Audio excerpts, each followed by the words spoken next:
Hello everyone, welcome to the class guys. कैसे हैं आप सभी? उम्मीद करता हूं आप सभी बच्चे बहुत अच्छे से होंगे, अच्छे से पढ़ाई लिखाई कर रहे होंगे। आज हम इस वीडियो में सेमीकंडक्टर का बेस्ट एंड क्विक रिवीजन करने वाले हैं। सभी एग्जाम रिलेटेड पॉइंट्स को कवर कर लेंगे, टेंशन मत लेना। मैं आपको बताना चाहूंगा कि हमारा जो डिटेल्ड वन शॉट है इस चैप्टर पे वो अपलोड हो चुका है। इसके साथ साथ जो हमने प्रीवियस ईयर क्वेश्चन सीरीज लेकर के आए हैं, इसमें आपको सभी चैप्टर के प्रीवियस ईयर क्वेश्चन मिल रहे हैं ताकि बच्चों की हर संभव मदद मैं कर सकूं और बच्चे एग्जाम के लिए पूरी तरीके से तैयार होकर के जाएं मेरे साथ। ठीक, मैं चाहूंगा कि आप प्रीवियस ईयर क्वेश्चन के साथ साथ नए क्वेश्चंस की प्रैक्टिस करें, जिसके लिए हम आपके लिए लेकर के आए हैं एडुकार्ड का जो फिजिक्स सैंपल पेपर है। इसके अंदर हमने रखे हुए हैं बढ़िया क्वालिटी क्वेश्चंस ताकि आपकी प्रैक्टिस में कोई कमी ना रहे।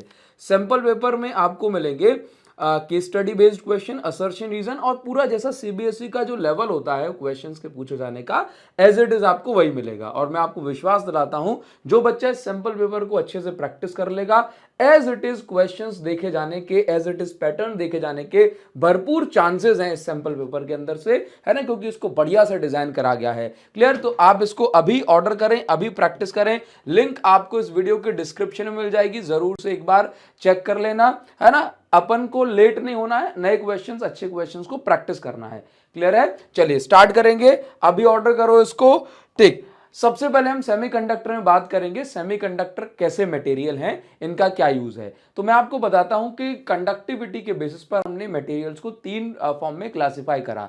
पहला जो टाइप होता है ये कंडक्टर होता है, हम सभी जानते हैं। दूसरा टाइप इंसुलेटर है और तीसरा जो टाइप है मटेरियल्स का वो सेमीकंडक्टर है। कंडक्टर ऐसे मटेरियल होते हैं जिनमें करंट फ्लो होता है, जो करंट को अलाउ करते हैं और इनके पास फ्री इलेक्ट्रॉन्स होते हैं, है ना, जो कि करंट के लिए रिस्पॉन्सिबल होते हैं। एग्जाम्पल आप सभी से बच्चे समझते हैं, कॉपर एंड सिल्वर इसके एग्जाम्पल हैं। इसके बाद अगर हम इंसुलेटर की बात करें तो जैसे वुड, पेपर, प्लास्टिक हो गया, हाँ, ये इनमें से करंट फ्लो नहीं होता, ये करंट को अलाउ नहीं करते क्योंकि इनके पास करंट के लिए फ्री इलेक्ट्रॉन्स नहीं होते। अब हम बात करेंगे सेमीकंडक्टर्स की।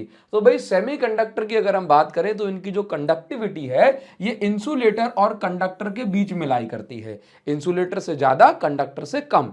अच्छा, आपको बताना चाहूंगा जीरो केल्विन पर, जीरो केल्विन जो कि एकदम खत्म टेम्परेचर है, उतने टेम्परेचर पर जो सेमीकंडक्टर है इंसुलेटर की तरह बिहेव करते हैं क्योंकि उनके पास फ्री इलेक्ट्रॉन्स नहीं होते, they do not have free electrons. लेकिन जब हम टेम्परेचर बढ़ाते हैं, टेम्परेचर बढ़ने से एनर्जी बढ़ती है और जब टेम्परेचर बढ़ते बढ़ते रूम टेम्परेचर या 300 केल्विन के आसपास पहुंच जाता है तो इतनी एनर्जी मिलने से उस मटेरियल के अंदर क्या हो जाते हैं, फ्री इलेक्ट्रॉन्स जनरेट हो जाते हैं और फिर ये जो मटेरियल है जिसको हम सेमीकंडक्टर कह रहे हैं ये कंडक्टर की तरह बिहेव करता है। सीधी सी बात, जीरो केल्विन पे एनर्जी ना होने के कारण से सेमीकंडक्टर इंसुलेटर की तरह बिहेव करते हैं, टेम्परेचर बढ़ने पर फ्री इलेक्ट्रॉन्स जनरेट हो जाते हैं तो ये कंडक्टर की तरह बिहेव करते हैं। एग्जाम्पल अगर हम देखें सेमीकंडक्टर के तो सिलिकॉन, जर्मेनियम, ये इसके एग्जाम्पल हैं और कुछ कंपाउंड जिनमें मिक्सिंग करके बनाए जाते हैं वो उन सेमीकंडक्टर के एग्जाम्पल हैं, जैसे कि गैलियम आर्सेनाइड, फॉस्फाइड, इनसे हमारे एलईडी बल्ब बनते हैं।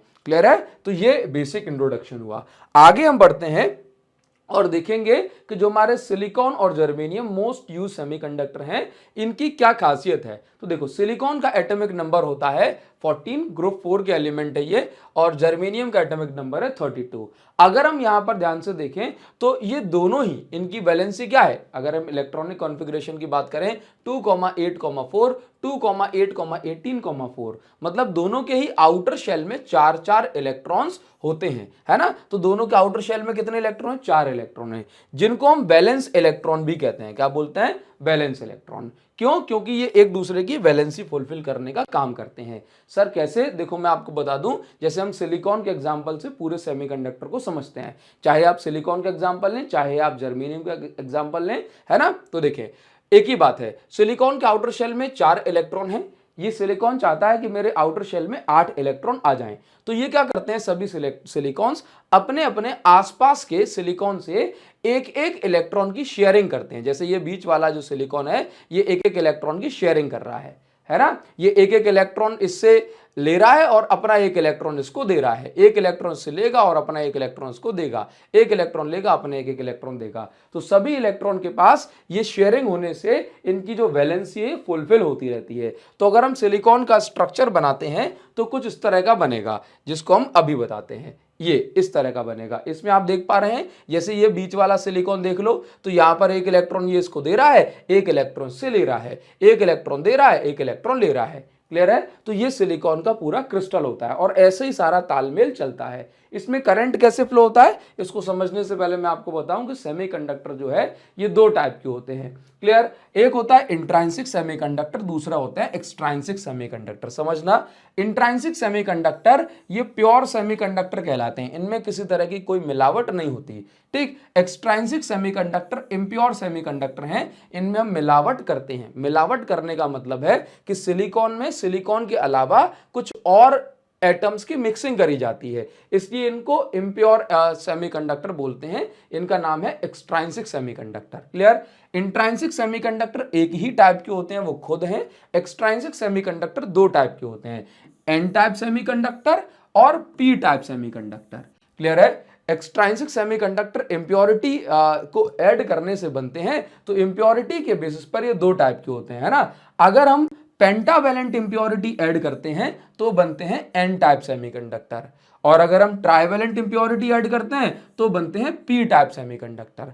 पेंटावैलेंट इंप्योरिटी वो होती है जिनके आउटर शेल में 5 इलेक्ट्रॉन होते हैं, ऐसे एटम को हम पेंटावैलेंट इंप्योरिटी बोलते हैं। यदि हम प्योर सेमीकंडक्टर में ट्राइवैलेंट इंप्योरिटी मिलाएं, मतलब ऐसा एटम जिसके आउटर शेल में 3 इलेक्ट्रॉन है, एग्जांपल के तौर पे एल्यूमिनियम के आउटर शेल में 3 इलेक्ट्रॉन है, तो अगर हम इसको सिलिकॉन में मिलाते हैं तो ये ट्राइवैलेंट इंप्योरिटी कहलाती है और इससे बनेगा पी टाइप सेमीकंडक्टिंग क्रिस्टल।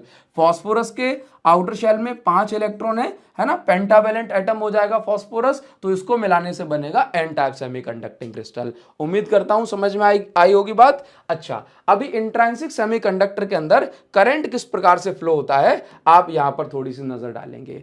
देखो ये क्या चल रहा था अभी, यहां पर सबसे पहले आप यहां पर देखो, सबसे पहले इस क्रिस्टल के अंदर क्या था कि भाई सभी आसपास इलेक्ट्रॉन का आदान प्रदान हो रहा था, लेकिन इंट्रांसिक सेमीकंडक्टर के अंदर टेम्परेचर बढ़ा।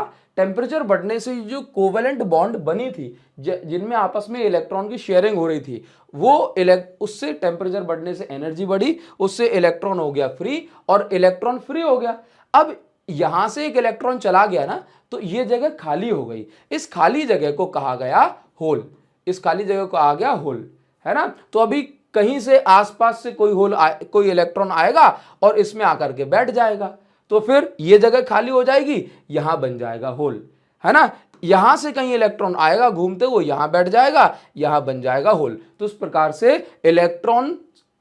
एक इलेक्ट्रॉन होल पेयर बनने से यहां पे देखो इस तरह से एक करंट टाइप का प्रोड्यूस हो गया, है ना। क्यों? क्योंकि देखो इलेक्ट्रॉन्स का सर्कुलेशन होने लगा। तो इसी प्रकार से मैं बोल सकता हूं इंट्रांसिक सेमीकंडक्टर के अंदर टेम्परेचर बढ़ने से कोवेलेंट बॉन्ड टूटती है, इलेक्ट्रॉन होल का जनरेशन होता है पेयर का, और यहां पर इलेक्ट्रॉन होल इस तरह से ट्रांसफर होते रहते हैं। क्लियर है? तो इस टाइप के सेमीकंडक्टर में जितने नंबर ऑफ इलेक्ट्रॉन होते हैं उतने ही नंबर ऑफ होल्स होते हैं।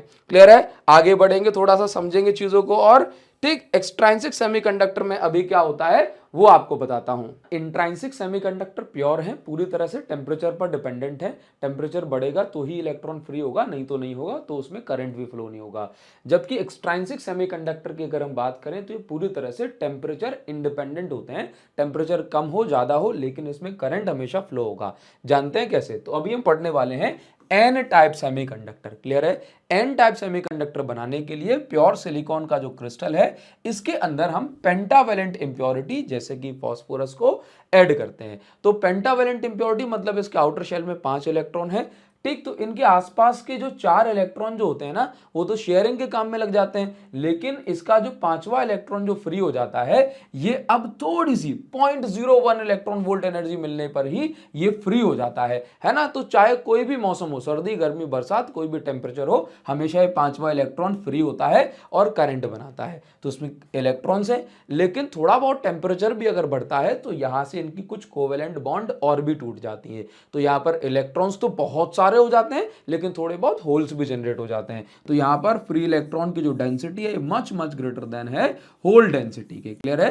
तो ये बात हो गई एन टाइप सेमीकंडक्टर की। यहाँ पर जो एटम हमने ऐड करा है वो एक एक्स्ट्रा इलेक्ट्रॉन को डोनेट करता है, इसलिए हम इसको डोनर एटम कहते हैं। इसी प्रकार से हम आगे बढ़ेंगे और पी टाइप सेमीकंडक्टर बोलेंगे। एन टाइप इसका नाम इसलिए रखा क्योंकि ये नेगेटिवली चार्ज इलेक्ट्रॉन दे रहा था। क्लियर? पी टाइप सेमीकंडक्टर की अगर हम बात करते हैं तो इसके अंदर ट्राइवेलेंट इंप्योरिटी एटम जैसे कि एल्यूमिनियम को हम एक सिलिकॉन क्रिस्टल के बीच में इंसर्ट कर देते हैं। अब एल्यूमिनियम के आउटर शेल में क्योंकि 3 ही इलेक्ट्रॉन होते हैं तो ये आसपास के 3 सिलिकॉन के साथ तो शेयरिंग कर लेता है, लेकिन यहाँ पर जो एक इलेक्ट्रॉन की जो कमी है वो रह जाती है जिसको हम होल बोलते हैं। अब ये होल आसपास से इलेक्ट्रॉन कैप्चर कर लेता है तो होल दूसरी जगह बन जाएगा। इस प्रकार से 1 करोड़ अगर एल्यूमिनियम एटम ने डाल दिए तो 1 करोड़ होल बन जाएंगे और फिर बार बार 1 करोड़ इलेक्ट्रॉन आके यहाँ पे भरेंगे, दूसरी जगह 1 करोड़ होल क्रिएट हो जाएंगे। तो इस प्रकार से होल करंट यहाँ पर बन जाता है। क्लियर? कोवेलेंट बॉन्ड कुछ थोड़ा बहुत टेम्परेचर के कारण भी टूट जाती हैं तो यहाँ पर थोड़े बहुत इलेक्ट्रॉन और होल भी जनरेट हो जाते हैं। तो यहाँ पर डोपिंग करने से, मतलब डोपिंग का मतलब है इम्प्योरिटी ऐड करना, तो इम्प्योरिटी ऐड करने से होल्स बहुत ज़्यादा बन रहे हैं क्योंकि ये ट्राइवेलेंट इम्प्योरिटी है। यहाँ पर अपने आप इलेक्ट्रॉन की कमी जनरेट हो जाती है तो यहाँ पर होल डेंसिटी बहुत ज़्यादा होती है, इलेक्ट्रॉन डेंसिटी कम होती है। डोपिंग मतलब इम्प्योरिटी एटम को ऐड करना, और जिस एटम को ऐड करा जाता है एज ए इम्प्योरिटी उसको हम बोलते हैं डोपेंट। तो आइए जान लेते हैं इसकी एनर्जी बैंड, समझते हैं एनर्जी बैंड क्या होता है। देखो एक्चुअल में अगर हम किसी भी मटेरियल के क्रिस्टल की बात करें तो उसके अंदर करोड़ों एटम्स होते हैं और उन करोड़ों एटम्स के पास बहुत सारे इलेक्ट्रॉन्स होते हैं। अभी एक क्रिस्टल में सभी एटम, सभी इलेक्ट्रॉन्स एकदम चिपक चिपक के ठूस ठूस के जो है रखे होते हैं। तो उससे क्या होता है कि एक दूसरे का जो न्यूक्लियस है वो आसपास के इलेक्ट्रॉन्स पर भी, जो कि खुद के इलेक्ट्रॉन नहीं है, उन पर भी फोर्स लगाता है ना। कुछ इलेक्ट्रॉन्स के बीच में रिपल्जन होता है। तो इस प्रकार से हम देखते हैं कि बहुत सारे इलेक्ट्रॉन्स के बीच में बहुत सारी एनर्जी की अलग अलग वैल्यूज होती हैं, है ना। तो उन एनर्जी की वैल्यूज जो अलग अलग हैं उनकी रेंज को, उनकी सीरीज को हमने कहा बैंड। तो इस प्रकार से एनर्जी की जो सीरीज है उसको हम एनर्जी बैंड कहते हैं। तो अगर हम एक क्रिस्टल के अंदर देखें तो 2 टाइप के इलेक्ट्रॉन्स हो सकते हैं या 2 टाइप के इलेक्ट्रॉन्स की एनर्जी हो सकती है। एक एनर्जी की वो बैंड जिसके अंदर हम उन इलेक्ट्रॉन्स को रखते हैं जिनकी एनर्जी सिर्फ उतनी है कि ये इलेक्ट्रॉन्स के एटम्स की वैलेंसी फुलफिल कर सकें, है ना। मतलब करंट फ्लो नहीं करा सकते वो इलेक्ट्रॉन्स, बस आपस में वैलेंसी फुलफिल करते रहते हैं, तो उनको हम रखते हैं वैलेंस बैंड के अंदर। जबकि यदि इलेक्ट्रॉन्स की एनर्जी बढ़ के इतनी हो जाए कि वो करंट फ्लो कराए तो हम उसको कंडक्शन बैंड के अंदर रखते हैं। क्लियर है? लेकिन यदि वैलेंस बैंड और कंडक्शन बैंड के बीच में हम देखें तो एनर्जी का एक गैप है, इसको हम बोलते हैं forbidden energy gap. Valence band के इलेक्ट्रॉन को जब एनर्जी गैप या उससे ज्यादा एनर्जी मिल जाएगी तो ये कंडक्शन बैंड में पहुंच जाएगा। क्लियर है? जैसे कि कंडक्टर के लिए तो 0 इलेक्ट्रॉन वोल्ट एनर्जी गैप होता है, कंडक्टर के पास तो ऑलरेडी फ्री इलेक्ट्रॉन्स होते ही हैं तो उसको आपको कोई एडिशनल एनर्जी नहीं देनी। सेमीकंडक्टर में 3 इलेक्ट्रॉन वोल्ट से कम एनर्जी देने पर काम चल जाता है और वैलेंस बैंड से इलेक्ट्रॉन कंडक्शन बैंड में पहुंच जाता है। इंसुलेटर के लिए एनर्जी गैप 3 इलेक्ट्रॉन वोल्ट से भी ज्यादा होता है ना। जब आप 3 इलेक्ट्रॉन वोल्ट से ज्यादा इलेक्ट्रॉन एनर्जी देंगे तब जाकर के इंसुलेटर का इलेक्ट्रॉन वैलेंस बैंड में पहुंच सकता है, कंडक्शन बैंड में पहुंच सकता है और करंट बना सकता है। सिलिकॉन और जर्मेनियम की जो एनर्जी गैप है इसकी वैल्यू आपको याद रखना है। इलेक्ट्रॉन वोल्ट की बजाय हम 1.6 × 10⁻19 जूल का इंटू करके इसको जूल में कन्वर्ट कर सकते हैं। याद रखो सिलिकॉन का एनर्जी गैप ज्यादा है, जर्मेनियम का एनर्जी गैप कम है। मतलब जर्मेनियम का इलेक्ट्रॉन वैलेंस बैंड से कंडक्शन बैंड में पहुंचने के लिए ओनली 0.72 इलेक्ट्रॉन वोल्ट एनर्जी लेगा। क्लियर है? अभी देखो अलग अलग जो मटेरियल्स के लिए एनर्जी बैंड डायग्राम बनाने को आपसे पूछा जाता है। इंसुलेटर की हम बात करें तो इंसुलेटर के वैलेंस बैंड में तो इलेक्ट्रॉन्स होंगे ही होंगे, वैलेंसी तो फुलफिल कर रहे होंगे, ठीक। लेकिन इनके इंसुलेटर की अंदर कोई भी इलेक्ट्रॉन करंट नहीं बनाता तो इसकी कंडक्शन बैंड पूरी तरह से खाली है और यहां पर हमने एनर्जी गैप को शो करा है। जबकि कंडक्टर के पास ऑलरेडी फ्री इलेक्ट्रॉन्स होते हैं तो कंडक्टर के पास जो एनर्जी गैप है या कहूं वैलेंस बैंड और कंडक्शन बैंड ये एक दूसरे को ओवरलैप कर रहा होता है, मिक्सअप हो चुका होता है। एनर्जी गैप की वैल्यू ऑलमोस्ट 0 होती है। आगे बढ़ेंगे और नेक्स्ट हम देखेंगे energy band diagram for intrinsic semiconductor. तो इंट्रांसिक सेमीकंडक्टर 0 केल्विन टेम्परेचर पे इंसुलेटर की तरह बिहेव करते हैं, है ना। तो हमने एनर्जी, ये कंडक्शन बैंड पूरी तरह से खाली रखी। जबकि आप टेम्परेचर बढ़ा देंगे लेट्स से 300 केल्विन, तो रूम टेम्परेचर पे कुछ इलेक्ट्रॉन्स क्या कर जाएंगे, ये फ्री हो जाएंगे। तो जो इलेक्ट्रॉन फ्री हुए हैं ये तो पहुंच गए कंडक्शन बैंड में करंट बनाने ऊपर, और इनकी जगह बन गया खाली जगह यानी कि होल। क्लियर है। तो इस तरह से एनर्जी बैंड डायग्राम आप बनाते हैं इंट्रांसिक सेमीकंडक्टर का।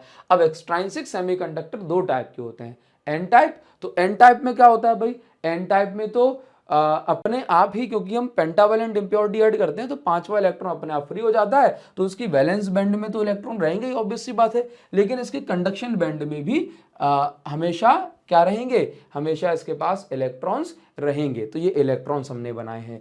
इसके बाद कोवेलेंट बॉन्ड टेम्परेचर बढ़ने से कुछ टूट जाती हैं, हमने बताया टेम्परेचर ग्रेटर देन 0 केल्विन, तो यहां पर कुछ इलेक्ट्रॉन होल का पेयर भी जनरेट हो जाता है। डोनर एटम जो होता है, जो जिसके पास जो कि पेंटावेलेंट है, उसके इलेक्ट्रॉन को फ्री होने के लिए बहुत थोड़ी सी एनर्जी चाहिए ना, 0.01 इलेक्ट्रॉन वोल्ट। तो उसकी जो डोनर एनर्जी है उसको भी हम कंडक्शन बैंड से ठीक नीचे दिखा देते हैं। उम्मीद कर रहा हूं समझ में आ रहा होगा, कमेंट सेक्शन में मुझे बताना। ठीक, इसके बाद हम पी टाइप की बात करेंगे। तो पी टाइप में क्या होता है, पी टाइप में इलेक्ट्रॉन्स तो एक्स्ट्रा नहीं होते, उसमें तो होल्स होते हैं। ठीक, तो होल्स को हमने वैलेंस बैंड में दिखाया, देखो नीचे दिखा रहे हैं, और इलेक्ट्रॉन्स तो वैलेंस बैंड में दिखाना ही है। जबकि अब कंडक्शन बैंड में तो इलेक्ट्रॉन्स ही जा पाएंगे, तो इलेक्ट्रॉन्स को कंडक्शन बैंड में मतलब होल्स को कंडक्शन बैंड में नहीं दिखाते, ठीक है। लेकिन टेम्परेचर बढ़ने से कुछ इलेक्ट्रॉन्स क्या हो जाते हैं, फ्री हो जाते हैं, तो कंडक्शन बैंड में बस वही इलेक्ट्रॉन दिखाने में पी टाइप में। और नीचे दिखाना है कि टेम्परेचर 0 केल्विन से बड़ा है तभी कुछ इलेक्ट्रॉन्स कोवेलेंट बॉन्ड टूटने से ऊपर पहुंच पाएंगे। उम्मीद करूंगा ये समझ में आया होगा, बहुत इंपॉर्टेंट है, अच्छे से इसको याद रखना। इसमें एक्सेप्टर एनर्जी लेवल, जो कि एल्यूमिनियम एटम एक्सेप्टर होता है, उसकी एनर्जी लेवल वैलेंस बैंड से ठीक ऊपर दिखाई जाती है थोड़ी सी। आगे बढ़ जाते हैं, काफी इंपॉर्टेंट है ये। अभी हम पढ़ेंगे पीएन जंक्शन डायोड, बहुत इंपॉर्टेंट है, आराम समझना, सब कुछ समझ में आएगा। देखो एक कैसे बनता है पीएन जंक्शन डायोड ये समझाता हूं। जैसे मान के चलो ये मेरे पास एक प्योर सेमीकंडक्टिंग क्रिस्टल है, क्लियर है।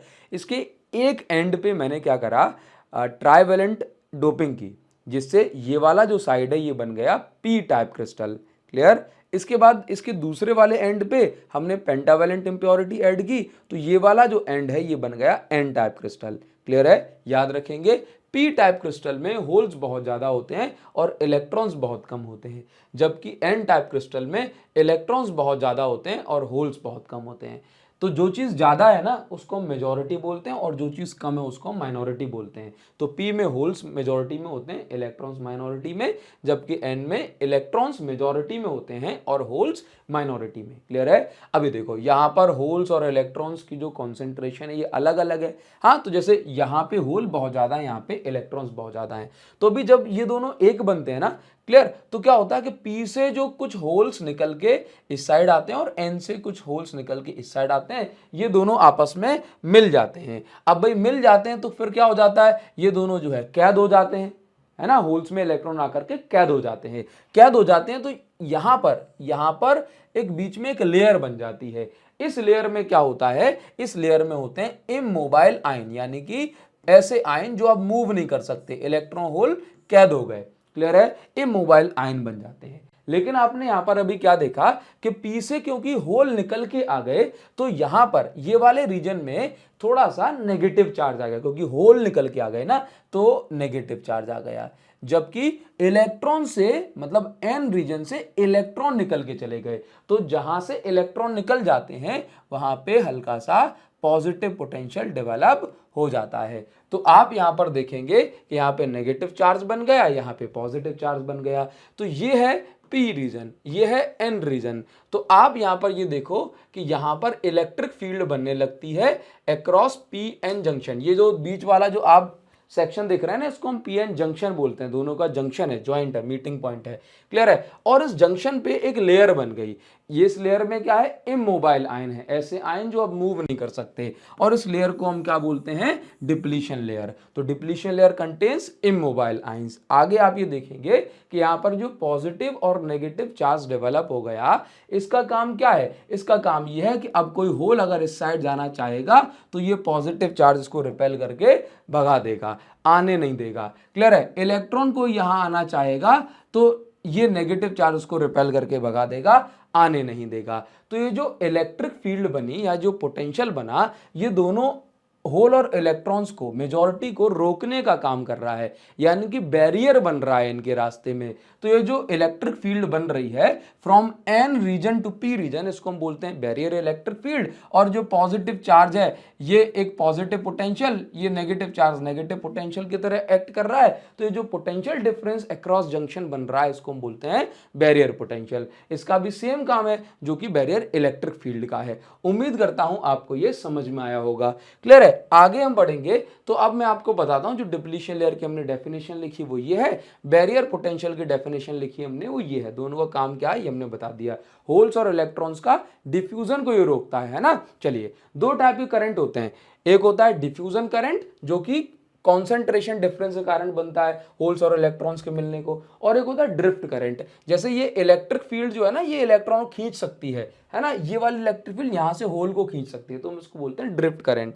क्लियर है। अच्छा, कनेक्शन जो होता है पीएन जंक्शन डायोड का, ये दो प्रकार का होता है। एक तो सीधा सीधा कनेक्शन जिसको हम बोलते हैं फॉरवर्ड बाइस, और एक होता है उल्टा कनेक्शन जिसको हम बोलते हैं रिवर्स बाइस। ठीक है। तो आप यहां पर बैरियर पोटेंशियल के बारे में एक चीज पढ़ते हैं कि फॉरवर्ड बाइस में जो होता है ये बैरियर पोटेंशियल घट जाता है, ठीक है, जबकि रिवर्स बाइस में बैरियर पोटेंशियल बढ़ जाता है, क्योंकि रिवर्स बाइसिंग बैरियर पोटेंशियल को सपोर्ट करती है। अभी आपको समझ में आ जाएगा।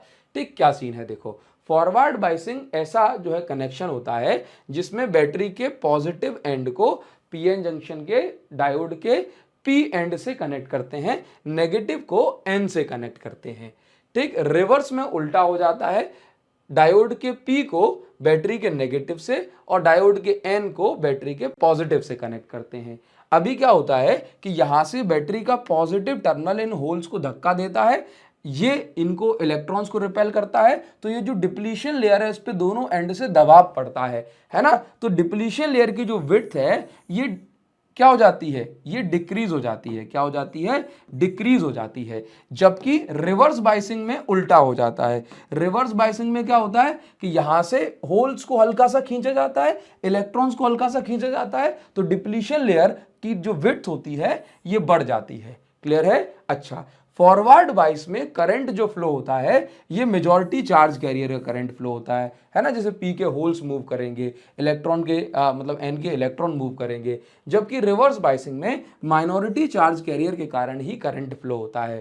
ठीक, क्योंकि डिप्लीशन लेयर की विड्थ बढ़ जाती है तो बैरियर पोटेंशियल और बढ़ जाएगा। ठीक है ना। तो देखो, और वैसे भी देख सकते हो कि ये पॉजिटिव है तो इस एंड को पॉजिटिव ही करना पसंद करेगा ये।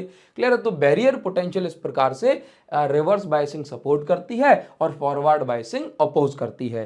क्लियर है। अगर हम करंट की बात करें तो फॉरवर्ड बाइस में जो करंट होता है मिली एम्पियर ऑर्डर में फ्लो होता है, जबकि रिवर्स बाइसिंग में माइक्रो एम्पियर के ऑर्डर में करंट फ्लो होता है। क्लियर है। उम्मीद करूंगा ये आपको समझ में आया होगा। अगर हम रिप्रेजेंटेशन की बात करेंगे तो पीएन जंक्शन डायोड का जो रिप्रेजेंटेशन है वो कुछ इस प्रकार का होता है। ये वाले एंड को पी कहा जाता है और इसको एन कहा जाता है। क्लियर है। फॉरवर्ड बाइसिंग कुछ इस प्रकार से होती है, ये रिप्रेजेंटेशन है, साइन कन्वेंशन है। रिवर्स बाइसिंग कुछ इस प्रकार से होती है। अच्छा, डायोड की एक खासियत होती है, जैसे कंडक्टर में करंट यहां से यहां तक, यहां से यहां तक किसी भी डायरेक्शन में जा सकता है, लेकिन डायोड में जो करंट होता है ये सिर्फ और सिर्फ only allows current from P to N, सिर्फ इसी डायरेक्शन में करंट जा सकता है, इसमें करंट अलाउड नहीं है मेजॉरिटी। क्लियर है। आगे बढ़ जाते हैं। अभी देखो, फॉरवर्ड डायोड में जो फॉरवर्ड बाइसिंग है उसका वोल्टेज करंट ग्राफ बनाया जाता है। एक मतलब किस प्रकार से जो है आपको ग्राफ मिल रहा है, वोल्टेज और करंट, वोल्टेज अप्लाई करने से किस प्रकार से करंट मिलता है। तो देखो यहां पर क्या होता है, देखो मिली एम्पियर लिखा है, फॉरवर्ड बाइसिंग में ऐसे होता है। देखो स्टार्टिंग में जब तक आप बैरियर पोटेंशियल को ब्रेक नहीं कर देते ना, तब तक करंट फ्लो नहीं होता। तो जब तक आपने फॉरवर्ड बायसिंग अप्लाई की, जब तक आपने बैरियर पोटेंशियल को ब्रेक नहीं करा, तब तक करंट नहीं फ्लो हुआ। तो इसको हम बोलते हैं कट इन वोल्टेज। इसके बाद आप देख रहे हैं वोल्टेज बढ़ा रहे हो, करंट भी बढ़ रहा है। क्लियर है? आगे बढ़ेंगे। अगर हम रिवर्स बायसिंग की बात करेंगे तो रिवर्स बायसिंग में देखो माइक्रो एम्पियर में ये लिखा हुआ है, बहुत थोड़ा थोड़ा सा रिवर्स करंट फ्लो होता है। लेकिन अगर आपने एक टाइम पे वोल्टेज को बहुत ही बढ़ा दिया तो करंट की वैल्यू अचानक से बहुत बढ़ जाती है। ऐसे वोल्टेज को हम बोलते हैं ब्रेक डाउन वोल्टेज। क्लियर है? नाउ आगे हम बढ़ेंगे और अगर दोनों का ग्राफ मिला दिया जाए तो देखो कुछ इस प्रकार का बन जाता है। ये फॉरवर्ड बायसिंग, ये रिवर्स बायसिंग। सिलिकॉन में जो बैरियर पोटेंशियल है ये थोड़ा सा ज्यादा होता है जर्मेनियम में कंपैरिजन में। तो जर्मेनियम के लिए देखो बता दिया कि कट इन वोल्टेज बहुत थोड़ा सा होता है। ठीक है, चलिए आगे हम बढ़ेंगे। उम्मीद करता हूं ये आपको समझ में आई होगी इसकी प्रोसेस। फिर हम आ जाते हैं इस चैप्टर के मोस्ट इंपॉर्टेंट टॉपिक रेक्टिफायर की ओर। देखो रेक्टिफायर एक ऐसा डिवाइस है जिसका काम होता है ऑल्टरनेटिंग करंट या वोल्टेज को डायरेक्ट करंट या वोल्टेज में कन्वर्ट करना। आप सभी बच्चे जानते हैं कि ऑल्टरनेटिंग करंट में एक साइकिल में करंट की डायरेक्शन दो बार बदलती है। एक साइकिल में करंट की डायरेक्शन दो बार बदलती है। लेट्स से एक बार अगर करंट ऐसे है तो अगली हाफ साइकिल में करंट ऐसे हो जाएगा। इस प्रकार से ऑल्टरनेटिंग बिहेवियर से जो बैटरी है वो कभी भी चार्ज नहीं हो पाती। तो ऐसा अगर बैटरी वगैरह को चार्ज करने के लिए हमें डायरेक्ट करंट की आवश्यकता होती है। तो डायरेक्ट करंट में जो करंट की डायरेक्शन है वो एक ही साइड होती है। तो रेक्टिफायर यही काम करता है कि करंट को एक ही डायरेक्शन में बनाए रखता है। क्लियर है? तो ऑल्टरनेटिंग करंट या वोल्टेज को डायरेक्ट करंट या वोल्टेज में कन्वर्ट कर दिया जाता है। रेक्टिफायर का एकदम सीधा साधा सा प्रिंसिपल है कि फॉरवर्ड बायस में जो पीएन जंक्शन डायोड की रेजिस्टेंस घट जाती है क्योंकि डिप्लीशन लेयर घट जाती है, और रिवर्स बायस में जो करंट की पीएन जंक्शन डायोड की रेजिस्टेंस बढ़ जाती है, इसलिए रिवर्स बायसिंग में करंट फ्लो नहीं होता, फॉरवर्ड बायसिंग में करंट फ्लो होता है। काम की बात देखो सिर्फ इतनी सी है, फॉरवर्ड बायस में डायोड करंट को अलाउ करेगा, लेकिन अगर डायोड रिवर्स बायस में आ गया तो डायोड में से करंट फ्लो नहीं होगा। बस इतनी सी बात आप याद रखो, फॉरवर्ड बायस में डायोड में करंट फ्लो होता है, रिवर्स में नहीं होता। क्लियर? अच्छा, रेक्टिफायर दो टाइप के होते हैं, हाफ वेव रेक्टिफायर जो आधी वेव को करेक्ट करता है, फुल वेव रेक्टिफायर जो पूरी वेव को करेक्ट कर देता है। दोनों की वर्किंग समझ लेंगे। नोट्स आपको टेलीग्राम चैनल अभिषेक साहू सर फिजिक्स से मिल जाएगा, लिंक वीडियो के डिस्क्रिप्शन में मिल जाएगी आपको। ठीक, हाफ वेव रेक्टिफायर में देखो जैसे सबसे पहले आपको यहाँ पर एसी इनपुट मिलेगा, ऑल्टरनेटिंग करंट या वोल्टेज का इनपुट मिलेगा जिसको हमें रेक्टिफाई करना है। ये बीच में ट्रांसफॉर्मर का जो रिप्रेजेंटेशन है ताकि हम वोल्टेज को अपनी जरूरत के हिसाब से बदल सकें। जनरली स्टेप डाउन ट्रांसफॉर्मर हम लगाते हैं। इसके बाद आप ये देखेंगे कि भाई देखो, और एसी में दो हाफ साइकिल होती हैं, तो हमने माना कि let's say in first half cycle जो ऊपर वाला एंड है ये पॉजिटिव और नीचे वाला एंड नेगेटिव है। तो इस प्रकार से हम ये देखें पॉजिटिव पी से कनेक्ट है और नेगेटिव एन से कनेक्ट, तो ये डायोड इस वाले केस में हो गया लेट्स से फॉरवर्ड बाइस कनेक्ट। तो फॉरवर्ड बाइस है तो इस डायोड में से करंट फ्लो होगा, साइकिल पूरी हो जाएगी और ये हमें एक हाफ साइकिल में करंट मिल गया। लेकिन अगली बार क्या होगा कि भाई ये ऊपर वाला जो एंड है वो नेगेटिव बनेगा और ये पॉजिटिव बनेगा। तो नेगेटिव कनेक्ट है पी से और पॉजिटिव कनेक्ट है एन से, तो ये वाले केस में ये हो जाएगा रिवर्स बाइस। और आप समझते हैं कि रिवर्स बाइस में डायोड करंट को अलाउ नहीं करता है, तो अगली हाफ साइकिल में कोई भी करंट जो है हमें आउटपुट में नहीं मिलेगा वोल्टेज। इसके बाद क्या होगा, फिर से ये पॉजिटिव बनेगा और ये नेगेटिव बनेगा। तो फिर अगली हाफ साइकिल में फिर से ये डायोड फॉरवर्ड बाइस में कनेक्ट होने के कारण से फिर से इसमें जो है करंट फ्लो होगा और हमें आउटपुट मिल जाएगा। फिर से यहाँ पर ये रिवर्स बाइसिंग में हो जाएगा, करंट फ्लो नहीं होगा। तो इस प्रकार से आधी साइकिल में ही हमें जो है करंट मिलता है और आधी में नहीं मिलता है ना आउटपुट। लेकिन आप यहाँ पर ये देखें आधी ही सही, लेकिन अब जो करंट है वो बस एक ही डायरेक्शन में, जैसे ऊपर ऊपर ही मिल रहा है, नीचे नहीं मिल रहा। फुल वेव रेक्टिफायर की ओर आएंगे। नोट्स मैं कह रहा हूँ टेलीग्राम चैनल से डाउनलोड करना है, लिंक वीडियो के डिस्क्रिप्शन में है। क्लियर? नाउ हाँ, फुल वेव रेक्टिफायर में देखो क्या है कि यहाँ पर हमने दो डायग्राम बताए हैं जो कि दो हाफ साइकिल को रिप्रेजेंट कर रहे हैं। क्लियर है? देखो यहाँ पर फुल वेव रेक्टिफायर में क्या है कि हमें साइकिल जब तक पूरी नहीं होगी तब तक जो है आपको आउटपुट नहीं मिलता। क्लियर? देखो तो ये फिर से एसी का ये इनपुट सोर्स हो गया। नाउ ये ट्रांसफॉर्मर लगा है, ये इसमें दो डायोड है, एक डायोड D1 एक डायोड D2। बीच में से यहाँ पर जो है ये आउटपुट हमें यहाँ पे मिलेगा, ये लोड रेजिस्टेंस है। ठीक, यहां पर भी सेम स्ट्रक्चर है। अभी क्या होता है, जैसे मान के चलो कि फर्स्ट हाफ साइकिल में लेट से ये बन गया ऊपर वाला एंड पॉजिटिव और नीचे वाला एंड नेगेटिव। तो अभी क्या हो रहा है कि ये वाला जो आप देख रहे हैं डायोड पॉजिटिव पी से और नेगेटिव एन से, तो ये वाला डायोड तो फॉरवर्ड बाइस में कनेक्ट हुआ, तो इस डायोड में से करंट फ्लो हो सकता है और यहां पर जो साइकिल है वो पूरी हो जाएगी। ठीक, ऊपर वाला एंड पॉजिटिव, नीचे वाला एंड नेगेटिव।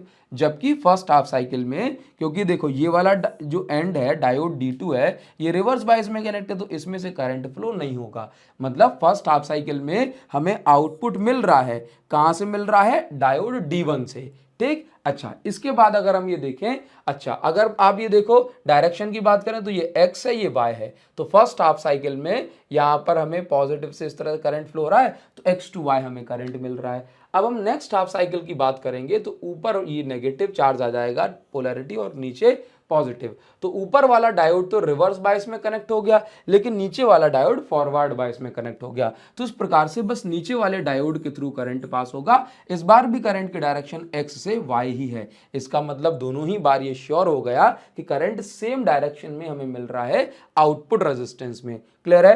तो इस बार ऊपर वाले में से नहीं फ्लो होगा, सिर्फ इसमें से फ्लो होगा, साइकिल कंप्लीट हो जाएगी। तो इस प्रकार से फॉरवर्ड बाइस में हम दो डायोड का इस्तेमाल करके क्या कर लेते हैं, दोनों ही बार हमें आउटपुट मिल जाता है और वो भी same direction from x to y। और यहाँ पर जो आपको आउटपुट मिल रहा है उसका ग्राफ हम इस प्रकार से बना देते हैं, क्योंकि ये डायोड D1 के थ्रू आउटपुट, ये D2 के थ्रू आउटपुट। क्लियर है? उम्मीद करूंगा ये आपको समझ में आया होगा। बस मैं आपसे आपका प्यार भरा कमेंट चाहता हूं कमेंट सेक्शन में, और इस वीडियो के डिस्क्रिप्शन में जो लिंक दी गई हैं उनको ज़रूर से आप जो है फॉलो करें, और जल्दी से मुझे कमेंट करके बताएं अपने अच्छे अच्छे मार्क्स जो आपके आने वाले हैं। उन सभी के लिए ऑल द बेस्ट गाइस।